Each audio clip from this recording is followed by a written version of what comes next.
Letu Fardana tiba-tiba muncul kuak rasa sakit usai batal nikah, penampilan ex Ayu Ting Ting disorot. Setelah Ayu Ting Ting batal nikah, keberadaan Letu Fardana kian dicari-cari. Pasalnya Letu Fardana tak mengunggah apapun di Instagram setelah tindakannya menghapus semua foto Ayu Ting Ting. Hingga akhirnya Ayu Ting Ting umumkan batal menikah dengan Letu Fardana. Kemunculan Letu Fardana itu terlihat di akun Instagramnya Derazala. Pantauan sripoku.com, Letu Fardana menulis sebuah isyarat rasa sakit. Hal ini disinyalir berkaitan dengan hubungannya dengan Ayu Ting Ting yang kandas. Terlebih Ayu Ting Ting dan Letu Fardana terlihat saling mengunfollow. Letu Fardana berharap ujian hidupnya yang menyakitkan akan berlalu.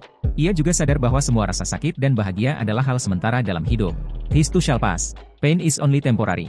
So does happiness, ini juga akan berlalu, sakit hanya sementara, begitu juga kebahagiaan, tulis Letu Fardana. Gegara unggahannya itu, Letu Fardana dituding belum move on dan sedang dalam keadaan galau. Tak sekedar itu, penampilan Letu Fardana tak kalah disorot, lantaran potongan rambut terbarunya. Tampaknya setelah putus dari Ayu Ting Ting, Letu Fardana mengubah penampilannya lebih fresh.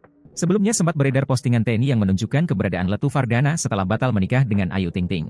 Dilansir dari Grid ID, Jumat, 12 Juli 2024, terkuak kondisi dan perubahan Letu Fardana tugas di Papua usai batal nikah. Usai batal nikah, Letu Fardana tetap menjalankan tugasnya di Papua. Mantan tunangan Ayu Ting Ting itu bertugas di distrik Sugapa, Intan Jaya, Papua. Baru-baru ini, Fardana bersama timnya diketahui melakukan sebuah kegiatan sosial.